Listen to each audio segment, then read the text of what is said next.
front of me is Sony Xperia 1 Mark 6, and today I would like to show you how you can turn on and use voice typing.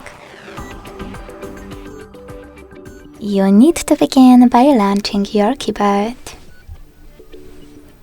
Following that, if microphone icon is not visible at the top right corner, select this gear one instead.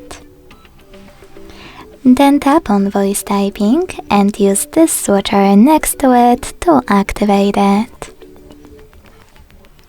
Then go back to your keyboard and click on No Visible Microphone. If you never used it before, hit while using the app in the pop-up and start typing. As you can see, voice typing is on. If you want to stop, tap on the same microphone again. Thanks so much for watching. If you enjoyed this video, don't forget to leave a like, comment and subscribe. Bye!